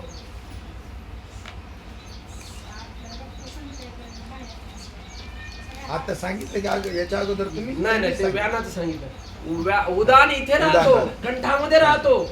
आणि काय करतो? पाणी पिलं की हा त्या नलिकेतनं पाठवतो पाणी खाली, आणि अन्न खाल्लं की अन्न नलिकेत पाठवतो. दोन्ही कार्य करतो बरोबर. आणि काही चुकलं की ठसका लागतो. हा माणसं म्हणतात आठवण काढली. कोण तुझी आठवण काढते? तुझा उदान चुकलाय, दुसरं काय नाही. वायूचं कार्य चुकलं की ठसका लागतो. माणसं वर बघा, वर बघा. हा वर बघा म्हणजे ते हवा बरोबर नीट होतं तिथे. सायन्स आहे त्याच्या पाठीमागे. साधू संतांनी सगळं सायन्सच सांगितलंय. कळवून घेतलं तर बरोबर आहे. बरोबर. उदान काय करतो? जिकडच्या तिकडं पाठवतो. तुम्ही टाकता ना त्याला बरोबर पाठवत राहतो. अन्न पाण्याचं विघटन. बरोबर. चला आता एकच राहिला ना, समान. समान कुठे राहतो? नाभी कमलामध्ये राहतो आपल्या. त्याचं मुख्य स्थान कुठे आहे? नाभी कमलामध्ये. तिथे राहून काय करतो? अन्नापासून जो रस प्राप्त होतो तो रस सर्वांगामध्ये पोचवत असतो. आता तो तुमचा मुद्दा आला. सर्वांगामध्ये पोचवत असतो तो रस रूपाने. आणि कालांतराने रसाचं रूपांतर कशात होतं? रक्तामध्ये. रक्ताचं रूपांतर कशामध्ये होतं? मांसामध्ये. मांसाचं रूपांतर कशामध्ये होतं? हाडामध्ये. हाडाचं रूपांतर कशामध्ये होतं? शुक्र धातू आणि मज्जा. तुम्हाला बळकटी मिळते ना हाडाला, नाही का? हाड बळकट होता. हो. आणि शुक्र वीर्य धातू सुद्धा त्याच्यापासूनच तिथे तयार होत असतो. तो रस जो आहे तो सर्वत्र पाठवतो. असं कधी झालंय का माणूस जेवला आणि दोन्ही पाय त्याचे उपाशीच राहिले? जेवला की कसा म्हणतो? कधी कधी डोळ्याने, कानाने, नाकाने कंप्लेंट केली का, तुमच्या तुम्ही खाली जेवून घेतलं, आम्ही वरती उपाशीच राहिलो? असं कधी कंप्लेंट आली का रे डोळ्याची, कानाची? नाही ना. सगळं समान एका वेळी पोहोचवतोय. काय सिस्टम आहे पहा. आणि त्याला सहकार्य करण्यासाठी पुन्हा 5 आहेत उपप्राण. नाग, कूर्म, कुकल, देवदत्त आणि धनंजय. तुम्हाला जांभई येते, तुम्हाला शिंक येते, तुमच्या पापण्या खालीवर करता, तुम्ही आळस देता, तुम्ही ढिकर देता. ही त्या उपप्राणाची कार्य आहे. उपप्राण तिथे कार्य करतात. हा धनंजय. नाग, कूर्म, कुकल, कृकल. हा असं आमची दुरुस्ती करत जा. धन्यवाद. त्याच्यासाठी तुम्ही आम्हाला तुम्ही नाग, कूर्म, कृकल, देवदत्त धनंजय आणि धनंजय. माणूस मेलं की नाही? माणूस मेलं की नाही? आपलं माणूस मेलं की नाही? त्याला नेतात. आणि शेवटी शेवटचा वायू आहे ना, तो कोणता जातो? तो शरीरातनं धनंजय. हा मग माणसं येतात. मग आता गेला, आता परत यायची काही टेन्शन नाही. ते फुटल्याशिवाय परत येत नाहीत माणसं. लाकडं बिकडं व्यवस्थित लावतात. ती पिढा परत आली तर काय करता अजून? व्यवस्था लय भारी आहे आपली. आणि जाळायला कोण असतं? आपलाच दिवा. हा दिवा विजवतो, तो पेटतो. आणि त्याला विजवणारा पुन्हा तयार असतो तिथे. किती साया पोरगा एक तरी पाहिजे. कशाला? देवटा म्हणले. कशाला पाहिजे? पेटवायला पाहिजे. हा नसला तर बोलवतात लांबून, त्याला येऊ द्या म्हणे, त्याचं काम आहे ते, त्याला त्याच्यासाठी जन्म दिलाय, अजून काय त्याचं काम नाही दुसरं पेटवायसाठी. आता मुली करतात तो मागणी शास्त्र आहे आपलं, असं तो विषय नाही आता आपला.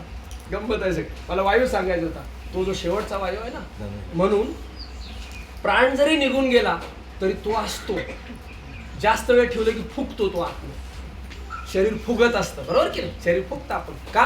कारण तो वायू आहे आतमध्ये आणि तो कार्य करत असतो. त्याचं लवकर विल्हेवाट लावतात. शक्यतो आपल्याकडे तो जास्त वेळ ठेवत नाहीत. काही अडचण असेल तर आणि ठेवलं तर आता सुविधा झालेल्या आहेत तालुक्याच्या ठिकाणी वगैरे. ते तुमचं आईसचं ते त्याला म्हणतो ना, टेम्परेचर मेंटेन करतात ते फ्रीजर, शवगृह म्हणा, फ्रीजर म्हणा, काय फ्रीजरच असतात पण शेव ठेवतात म्हणून शवगृह, काय ते ठेवतात आणि मेंटेन. बोला बाबा. समाधी घेतलेल्या व्यक्तीचे कोणते कोणते प्राण असतात देहामध्ये? अच्छा अच्छा. समाधीची संजीवन समाधी. हा नाही, आता त्या समाधीमध्ये आता प्रकार येतात बाबा. सविकल्प समाधी, सविकल्प समाधीमध्ये पुन्हा शब्दानुविध समाधी आणि संकल्प समाधी. हा त्याच्यानंतर पुन्हा निर्विकल्प समाधी आणि पुन्हा संजीवन समाधी.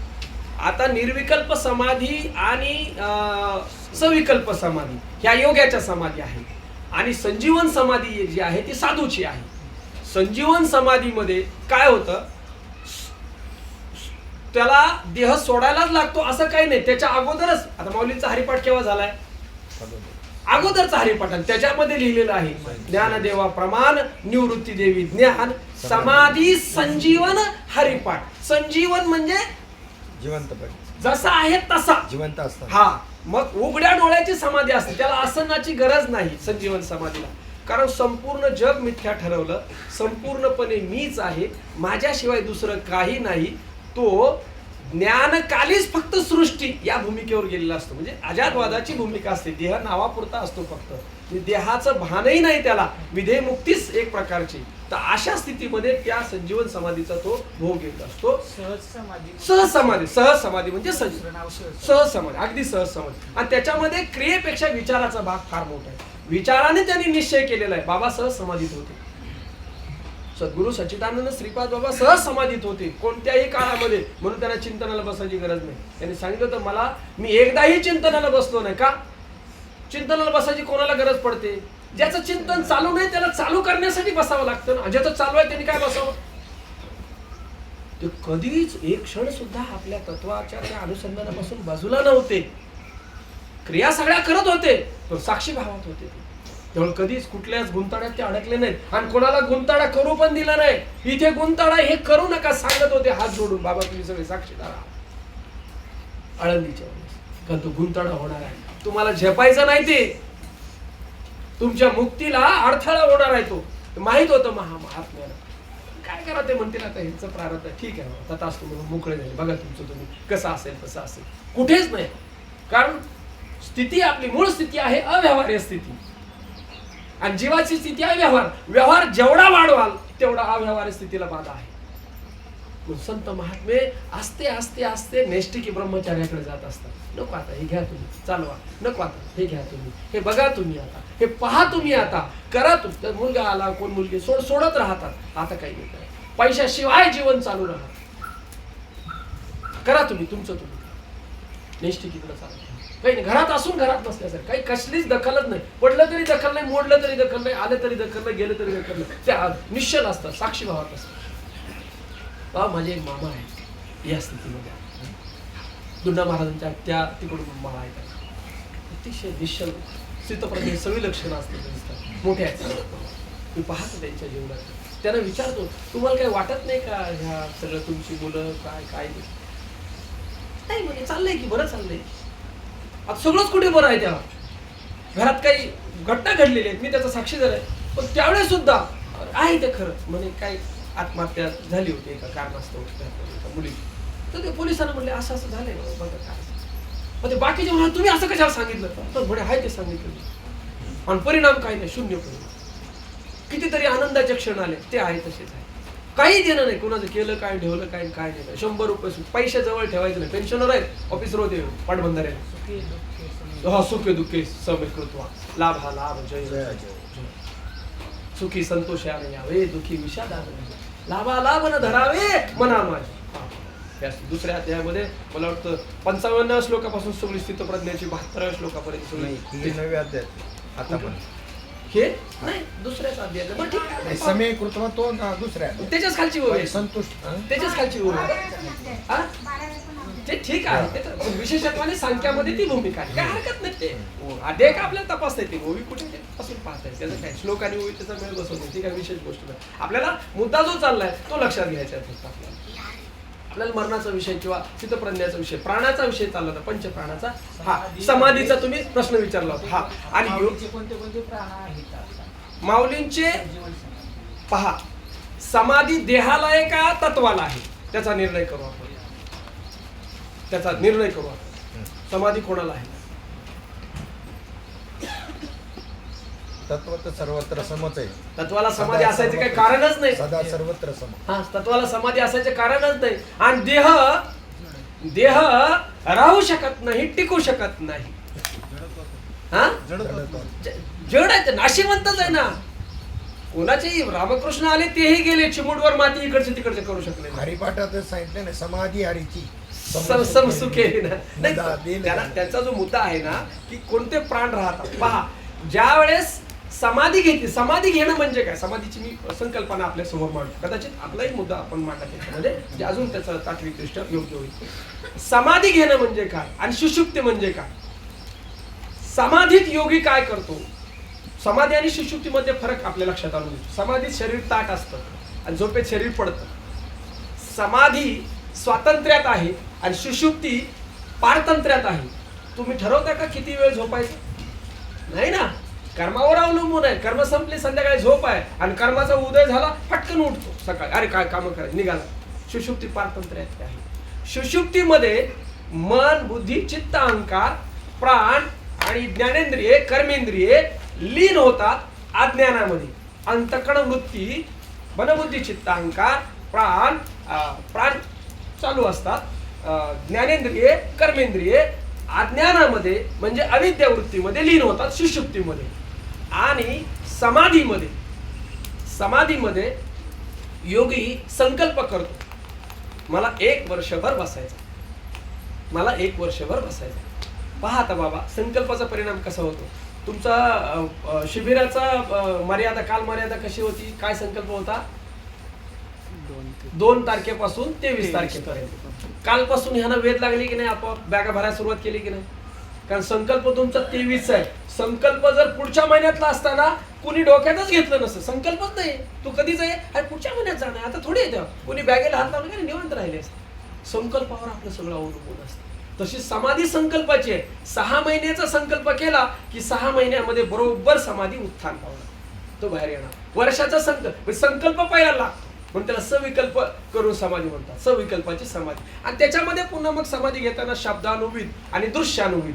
म्हणजे शब्दानुविद म्हणजे एखाद्या नामाचं चिंतन करत असेल तर शब्दानुविद आहे आणि तोही त्याचं पुढे विश्राम पावतो. आणि दृश्याचं एखाद्या देवतेचं ध्यान करत करत जर पुढे असेल तर तो त्या देवतेचं ध्यान करत करत आपली इंद्रिय लीन करत असतो. दृश्यानुविद आणि शब्दानुविद. आणि हे दोन्ही दृश्यही संपलं आणि शब्दही संपलं की त्याला निर्विकल्प समाधी म्हणतात. सविकल्प आणि निर्विकल्प. आणि सविकल्प मध्ये 2 भाग येतात, शब्दानुविद आणि दृश्यानुविद असे 2 भाग येतात. बरोबर, हे योग्याची समाधी. मग योगी काय करतो, तर पहिली स्टेप असेल सविकल्प, तो संकल्प करतो आपला आणि संकल्प करून शब्दानुविदने सुरुवात करतो, चिंतन करतो, काय नाम असेल, काय मंत्र त्याला त्याच्या श्री गुरु दिला असेल. आणि मग हे चालू असताना ते एकाग्र झालं की त्याची अंतःकरण वृत्ती त्याची बंद करा बरं का, मोबाईल बंद करा, आता बोलू नका, आमचं काहीतरी चाललंय, तुम्ही आम्हाला विक्षेप द्या. अरे देवा, पांडुरंगा बंद करा, आमच्यासाठी बंद करा. आणि काय अर्जंट असेल तर बाहेर जाऊन करा, त्याचं काय असेल बंद करा. लय मोठा विक्षेप, आमची लिंक थोडी खराब होते. कारण आमचं लक्ष तुमच्या अवधानाकडे, तुमचं अवधान हल्लं की आमचं हलतं इकडे. ती लिंक आतून फ्लो असतो तो आपला ब्रेक होतो.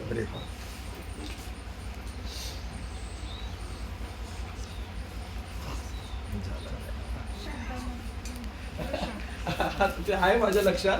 हे बघितलं की मी आश्चर्यचकित झालो. असू दे काय असू, आता मी ओढतो संध्याकाळी फटाफट, फक्त टिक करत जाऊ आपण, ऑब्जेक्टिव्ह करू. आता आतापर्यंत संदर्भाने घेतला आपण, आता ऑब्जेक्टिव्हला जाऊ आपण. संध्याकाळी काही पर्याय राहिला नाही, हरकत नाही. बाबांच्यावर आम्ही अतिक्रमण केलं तरी सुद्धा बाबा आमचं पोट भरलं नाही, असे आम्ही महाराक्षस आहे. तुमच्या वेळ मला ते रुचलं नव्हतं माझं का? भरलं ना पण. हा? माझं भरलं. ठीक आहे, पण ते आम्हाला ज्येष्ठ श्रेष्ठच आहे ना सगळे. चला बाबांचा जो मुद्दा आहे तेवढा आपण क्लिअर करू. हा, मग तो जो त्याचा असेल तो करतो, आणि जसं जसं त्याचं चिंतन होईल तसं तसं त्याची अंतःकरण वृत्ती, मनबुद्धी, चित्त, अहंकार आणि पंच ज्ञानेंद्रिय, पंचकर्मेंद्रिय ज्ञानामध्ये लीन होतात. कारण चिंतन काय चालू आहे? मी आत्मा ब्रह्म आहे, मी आत्मा आहे, मी आत्मा आहे, मी स्वयंप्रकाश सच्चिदानंद साक्षी, या ज्ञानामध्ये आणि त्याच भावामध्ये ती सगळे तो लीन करतो. तिथे सुषुप्तीमध्ये हे सगळे लीनच होतात, अज्ञान. पण कशामध्ये? अज्ञानामध्ये. उठल्यानंतर मग तुम्हाला काही कळत नाही, सुखाने झोपलो होतो पण तुम्हाला काही कळालं नाही. आता कसं कळेल? तुझं अज्ञानात लीन होतं. आणि हा कशात लीन करतो? ज्ञानामध्ये. काय ज्ञान आहे? मी स्वयंप्रकाश सच्चिदानंद साक्षी आहे. आता संजीवन समाधी आणि या योगाच्या समाधीमध्ये काय फरक आहे, एवढी गोष्ट आपण लक्षात घेऊ. योग्याने काय जाणलेलं आहे? ज्ञानामध्ये आहे तो, पण इंद्रिय त्याने लीन केलेली आहे. लक्षात ठेवा, लीन आणि बाध ह्या दोन पद्धती आहेत. साधू बाध करत असतो आणि योगी लीन करत असतो. लीन करण्यासाठी क्रिया आहे आणि बाध करण्यासाठी विचार आहे. विचाराने बाध होतो आणि क्रियेने लीन होतो. बाधासाठी क्रिया करायची गरज नाही, विचार केला संपलं ना. स्वप्न मिथ्या ठरवण्यासाठी काय क्रिया केली? विचार केला. दोरीवरचा साप मारण्यासाठी काय केलं? विचार. बाद झाला, बाद केला, तुम्ही मारला नाही त्याला. हा, आणि हे लीन करतात, आणि जे लीन करतात ते परत येत असतं. लीनचा तुम्हाला प्रकार सांगतो, लय चिंतन. हे झाड आहे ना, झाड वर्ण छाटायचं आणि बुंदा तसाच ठेवायचा. काय होईल पाऊस पडल्यानंतर? हे लीन आहे, हे लीन. आणि बाद म्हणजे काय?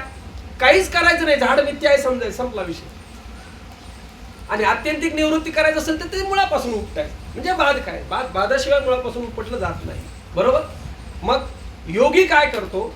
मी आत्मा आहे असं जाणतो. पहा बरं का, त्याचं अपूर्णता. योग्याची समाधी अपूर्ण आहे आणि साधूची परिपूर्ण आहे. योगी मुक्त होत नाही समाधी लावून. चांगदेव 65, चांगदेव महाराज, ज्ञानेश्वर महाराज, मुक्ताबाईचा अनुग्रह झाला. वटेश्वर सांगा, उजळला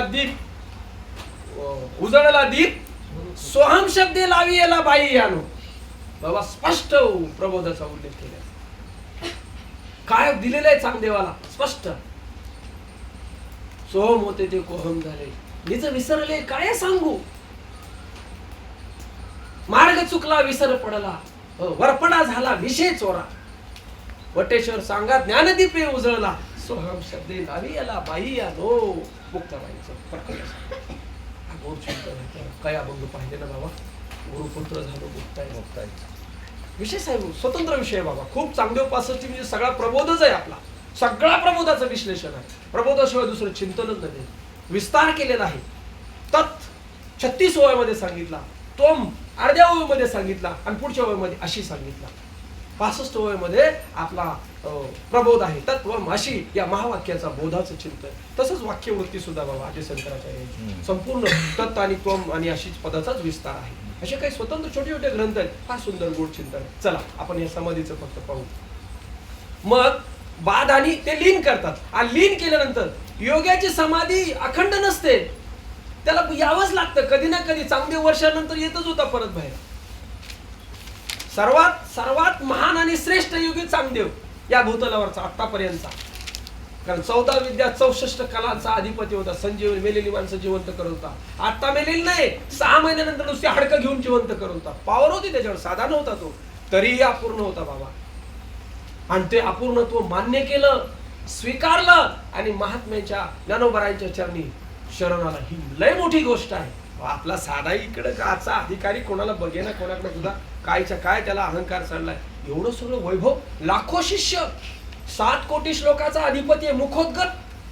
7 कोटी श्लोक कशाला म्हणतात? वेद आणि शास्त्र सगळं त्याच्या पाठीमागे होतं. एवढा काय म्हणतो ना, समृद्ध राजे राजवाडे सगळे पायाशी लोळण घेत होते. आणि असा महात्मा सगळ्यांना लात मारून ठोकारून माऊलींच्या चरणाशी शरण येतो. तुमचा गुरुपुत्र झालो, मुक्ताई झालो. ही गोष्ट चिंतन करण्यासारखी आहे. आपला अहंकार कितीच आहे, एवढं एवढं काहीतरी धरले नका एवढं नाटकं करतोय नुसता, याला बघ त्याला बघ, कापडं घालून पाडले. काय काय काय सुरेशाच्या मंडन मिश्रा तसंच बघा, चांगली 2 भूमिका आहेत. आणि नामदेव महाराज, भक्तीतले नामदेव महाराज, कर्मातले मंडन मिश्रा आणि योगातले चांगदेव यांची चरित्र चिंतन करावे. नामदेव महाराजांच्या बरोबर देवांचा व्यवहार चालू होता, जेवणं बसणं उठणं. असा नामदेवराव हे सोडून शरण आला. कर्माचार्य आपले मंडन मिश्रा पक्षी बोलत होते त्यांच्या दारावरचे, ते सगळं सोडून आद्यशंकराच्या शरण आले. आणि हे योग्यातले सर्वश्रेष्ठ चांगदेव महाराज ज्ञानेश्वर महाराजांना शरण आले. लक्षात घेण्यासारखी गोष्ट आहे. अशी चरित्र पाहावीत, वाचावीत, अनुभवावीत, त्यातला काही भाग घ्यावा. नाथ महाराज म्हणतात समाधीबद्दल, ताटस्त्या नाव समाधी म्हणतात त्याची ठकली बुद्धी. एकनाथ महाराज ते शरीराचा भाग आहे. म्हणून आपला विषय झाला की समाधी शरीराला आहे की आत्म्याला. आत्म्याला काहीच नाही त्याच्या ठिकाणी. फक्त हे लीन केल्यामुळे त्याच्यापर्यंत पोहोचता येईल, म्हणून ते विनियोग आहे फक्त. हा मुद्दा मला फक्त एवढाच लक्षात आलं, म्हणजे योग्याची समाधी अपूर्ण का आणि साधूची समाधी परिपूर्ण का. योग्याची समाधी संकल्पित केलेली आहे आणि साधूची अखंड समाधी आहे, त्याच्यामध्ये खंड होत नाही कधीच, कोणत्याच काळात. सुषुप्तीमध्ये सुद्धा साधूला 2च अवस्था आहे, एक समाधी आणि स्वप्न. झोपेला गेला की समाधी आहे आणि उठला की स्वप्न आहे. जग स्वप्न आहे त्याच्याप्रमाणे, त्यामुळे कशालाच तो महत्व देत नाही. स्वप्न आहे. आणि आम्हाला 4 अवस्था आहेत. 4 कसल्या? 2च आमच्या, जागृती आणि सुषुप्ती. 3 आहेत तशा आमच्या, जागृती, सुषुप्ती आणि स्वप्न. त्यांना मात्र 2च आहे. सामान्याला आपल्याला बाकी सगळं तर ते 2च आहोत. एक समाधीमध्ये असतात आणि एक स्वप्नामध्ये असतात. जागे झाले की स्वप्न आणि झोपेला गेले की समाधी. हा असं त्यांचा व्यवहार चालतो. मग हा जेव्हा लीन करतो तेव्हा मी आत्मा आहे असं जाणतो. योगाची समाधी अपूर्ण का? आता एवढा विषय मुद्दा क्लिअर करू, 5 मिनिटं जातील. आणि साधूची परिपूर्ण का? योग्याने आत्मा जाणलाय तरी बी अपूर्ण आहे. का बरं? मग आत्मा जाणून पण का बरं अपूर्ण? आणि आत्मा अनेक मुळात आहे, अनेक आहे. योगी म्हणतो अनेक आत्मे.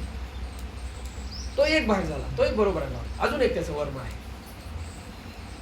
आत्मा जाणला ब्रह्मत्वाने नाही बघ. पण समाधीतनं बाहेर आल्यानंतर परत म्हणायला लागला मी चांगदेव, मी कोणाचा तरी गुरु, माझे शिष्य, आणि जगत सत्यत्वाचे संस्कार जसेच्या तसे. आत्मा जाणला आणि अनेक आत्मे म्हटला. माझा आत्मा मी जाणला, मी आत्मा आहे, आणि तुमचा आत्मा वेगळा आणि माझा आत्मा वेगळा. हा एक मुद्दा बाबांनी म्हणला. दुसरा मुद्दा, आत्म्याला आत्मा म्हटला, इथपर्यंतच थांबला, पण आत्माच ब्रह्म आहे हे पुढे तत्व राहील.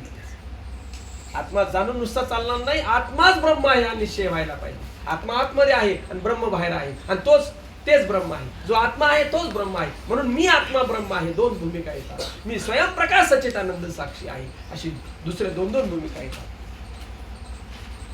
योग्याने आत्मा जाणला पण आत्मे अनेक मांडले आणि आत्मा ब्रह्म आहे एवढं जाणायचं बाकी होतं बाबा. म्हणून अनुग्रह द्यावा लागला, म्हणून प्रबोध द्यावा लागला. अरे आत्माच ब्रह्म आहे आणि जगत समाधीत बी मिथ्या होतं आणि जागा झाल्यानंतर बी मिथ्या आहे हे त्रिपुटीने सांगावं लागलं. 4 ओव्यापासून बाबा 15व्या ओवीपर्यंत त्रिपुटीचा खेळ मांडला. सोने सोने पणा होणे लयिताची झालेली तेवी नवेचिता जग होणे अंगी जया कल्लोळ कंचकू न पेडिता उघडे उद तेवी जगेची सम्यक स्वरूप जी परमाणुची या मांदिया पृथ्वी पणा न वचीची वाय तेवी विश्वस्फूर्ती या झाकवे ना जो हो काळाचे या पांगुरणे चंद्रमा हरपणे का वनी दीपपणे आनलोय म्हणून या अविद्या निमित्ते म्हणून या अविद्या त्रिपुटी काढतच चालेल. त्रिपुटीच उडवली सगळी 4 वयापासून 15व्या वयापर्यंत. हा 2 समाधी मधला बाबा फरक आहे. म्हणून आपल्याला जे साधायचे आहे, योगाची समाधी आपण साधू शकत नाही. त्याला ब्रह्मचार्य व्रत आहे, कुठेतरी एकांत आहे, त्याचे 6व्या अध्यायामध्ये आलेलं आहे. त्याचं स्थान कसं असावं, कुठे बसावं. साधली तरी अपूर्ण, साधली तरी अपूर्ण आहे. मग कशाला साधायची? जो सर्वश्रेष्ठ योगी माऊली महावैष्णव ज्ञानोबारांना शरण येतो आणि अनुग्रह घेतो आणि तो आम्हाला प्राप्त आहे. कशासाठी? काय सोपे वर्म आम्हा सांगितले सोपी केली पायवाट. तू का म्हणे सोपी केली पायवाट तरावया भव सागर. तरावया भव सागर. बरोबर. सोपा मार्ग, सोपी केली पायवाट आम्हाला. कशासाठी? अरे फक्त व्यवस्थित श्री गुरूंच्या भूमिका लक्षात घेऊन घ्या, युक्ती लक्षात घ्या, ज्या दिलेल्या नामाचं चिंतन करा. नुसता शब्दावर राहू नका, अर्थावर जा, अर्थावरून ज्ञानाकडे जा आणि ज्ञानाकडून स्वरूपाकडे. हे श्री गुरूंच्या सानिध्यात घडतं बरं का. हा हे मनाचं काम नाही. मिळाला शब्द घे केला तिकडे बाहेर बसायला लागला असं नाही होत. असं होत नाही. शब्द घेतला, शब्द श्री गुरुंनी शब्द दिलाय का तत्व दिलाय? श्री गुरुंनी शब्द तर ज्ञानेश्वरीत पडलाय ना. शब्द पोराची बी नाव आहे, शब्द सोसायटीला बिल्डिंगला बंगल्याला नावं दिले. शब्द काय करता? शब्द घेऊन शब्दाचं काय करता? श्री गुरुंनी शब्द दिलाय का तत्व दिलंय? मग त्या तत्व कोणतं आहे त्या शब्दामध्ये हे कळालंय का आम्हाला? त्याची फोड झाली का? आता केली आपण 7 दिवसामध्ये. स काय आहे, अहम काय आहे, त्याचा अर्थ काय आहे, त्याचं एकत्व कसं आहे, त्याचं ज्ञान काय आहे आणि त्याचं स्वरूप काय आहे, अशी पद आपल्याला कळायला नको का? तर त्याचं चिंतन होईल ना. शब्दाच्या चिंतनाने काय होईल? काय होणार नाही. फार फार फार फार त्याचा परिणाम पुण्यामध्ये होऊ शकेल. अजून काही पुढे होणार नाही. अजून काही पुढे होणार नाही. वाया जाणार नाही ते, कारण ते श्री गुरूंच्या मुखातून आलेलं आहे, त्यांच्या साधनेतून बाहेर आलेलं आहे ते, म्हणून ते वाया जाणार नाही.